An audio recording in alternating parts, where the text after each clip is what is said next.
সৰ্বানন্দ সোণোৱাল প্ৰাক্তন মুখ্যমন্ত্ৰী আৰু বৰ্তমানৰ কেন্দ্ৰীয়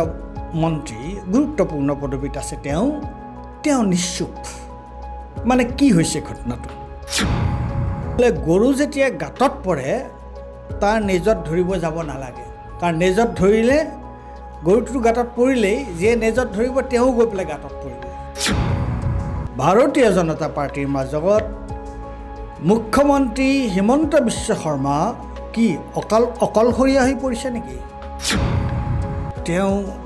ৰাতিপুৱা এটা কথা কয় দুপৰীয়া এটা কথা কয় গধূলি এটা কথা কয়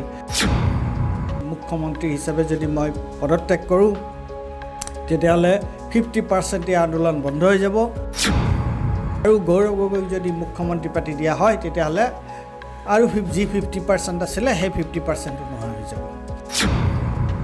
সৰ্বানন্দ সোণোৱালে নিশ্চুপ হৈ আছে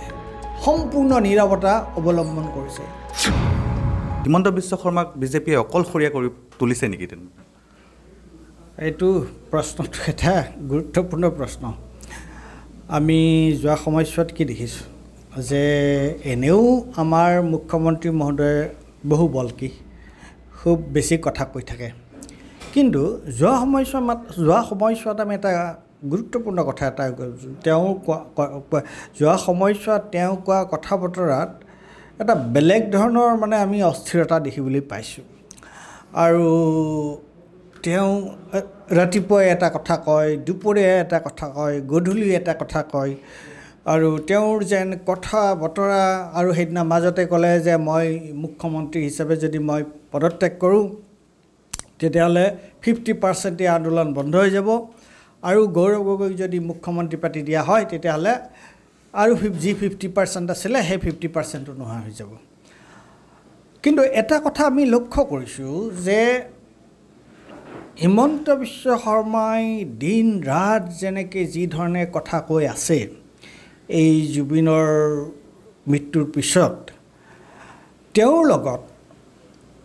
বাকী বিজেপিৰ যিবোৰ নেতা অন্যান্য গুৰুত্বপূৰ্ণ নেতা তেওঁলোকে কিন্তু তেনেকুৱা ধৰণে আমি মুখ্যমন্ত্ৰীৰ সুৰত সুৰ মিলাই কথা কোৱা আমি দেখা নাই হয় দুই এজনে জয়ন্ত মল্ল বৰুৱা বা পীযুষ হাজৰিকাই কোনোবাই মাজে মাজে দুই এটা কিবা কথা নাই কোৱা তেনেকুৱা নহয় কিন্তু তেওঁলোকৰ কথাবোৰ মই লক্ষ্য কৰিছোঁ যে তেওঁলোকৰ কথাবোৰ মুখ্যমন্ত্ৰীয়ে যিমান গম্ভীৰভাৱে কথা কৈ আছে যিমান গুৰুত্ব দি গোটেই বিষয়টোত কথা পাতি আছে কৈ আছে তেওঁ নিজৰ মতামত দি আছে বাকীবিলাকে যেন কি তেওঁ বাকীবিলাকৰ মতামত যেন এই ক্ষেত্ৰত পাল মৰা আৰু বিশেষকৈ গুৰুত্বপূৰ্ণ কথা হৈছে সৰ্বানন্দ সোণোৱাল প্ৰাক্তন মুখ্যমন্ত্ৰী আৰু বৰ্তমানৰ কেন্দ্ৰীয় মন্ত্ৰী গুৰুত্বপূৰ্ণ পদবীত আছে তেওঁ নিশ্চুপ মানে কি হৈছে ঘটনাটো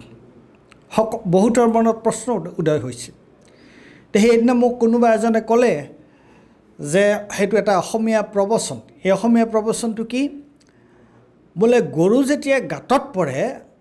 তাৰ নেজত ধৰিব যাব নালাগে কাৰণ নেজত ধৰিলে গৰুটো গাঁতত পৰিলেই যে নেজত ধৰিব তেওঁ গৈ পেলাই গাঁতত পৰিব এনেকুৱা ধৰণৰ কিবা এটা ঘটনা ঘটিছে নেকি বিশেষকৈ মই সৰ্বানন্দ সোণোৱালে নিশ্চুপ হৈ আছে সম্পূৰ্ণ নীৰৱতা অৱলম্বন কৰিছে আৰু সেইদিনা বিজেপিৰ সভাপতি দিলীপ শইকীয়াই তেওঁ আৰু এটা বেসুৰীয়া কথা ক'লে যে মানৱেন্দ্ৰ শৰ্মাৰ ক্ষেত্ৰত কোনে ন্যায় দিছিল মানৱেন্দ্ৰ শৰ্মাৰ প্ৰশ্নটো অহাটো এটা মুখ্যমন্ত্ৰী মহোদয়ৰ কাৰণে এটা মানে বৰ সুবিধাজনক কথা নহয় তেওঁৰ কাৰণে এইটো এটা অসুবিধাজনক কথা গতিকে এই ধৰণৰ প্ৰশ্ন এটা গতিকে এইটো সন্দেহ কিন্তু মানুহৰ মাজত হৈছে যে আজি ভাৰতীয় জনতা পাৰ্টিৰ মাজত মুখ্যমন্ত্ৰী হিমন্ত বিশ্ব শৰ্মা কি অকলশৰীয়া হৈ পৰিছে নেকি তেওঁই কৈ আছে হয় আমি সকলোৱে জানো যে মুখ্যমন্ত্ৰীয়ে বিভিন্ন বিষয়ত খুব বেছি কথা কৈ থাকে কিন্তু এইটো এটা বিশেষ পৰিস্থিতি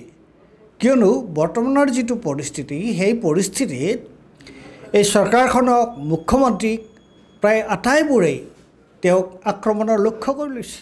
হয়নে যেতিয়া মুখ্যমন্ত্ৰীজন আক্ৰমণৰ লক্ষ্য হৈ পৰিছে তেওঁৰ চৰকাৰখন যেতিয়া আক্ৰমণৰ লক্ষ্য হৈ পৰিছে বিশেষকৈ জুবিন গাৰ্গক ন্যায় দিয়াৰ ক্ষেত্ৰত তেতিয়া বিজেপিৰ অন্যান্য গুৰুত্বপূৰ্ণ যি নেতা আছে তেওঁলোক ইমান নিশ্চুপ হৈ আছে আৰু বিশেষকৈ সৰ্বানন্দ সোণোৱালৰ দৰে ইমান গুৰুত্বপূৰ্ণ নেতা ইমান নিশ্চুপ হৈ আছে সেইটোৱে স্বাভাৱিকতে কিন্তু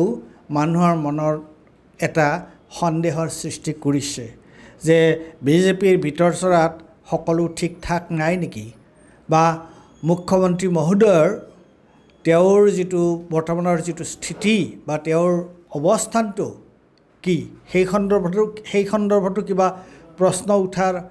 সম্ভাৱনা দেখা গৈছে নেকি তেনেকুৱা ধৰণৰ মানুহৰ মাজত এটা বা নচলাকৈ কিন্তু থকা নাই মই সেইটো কিন্তু ময়ো সেইটো লক্ষ্য কৰিছোঁ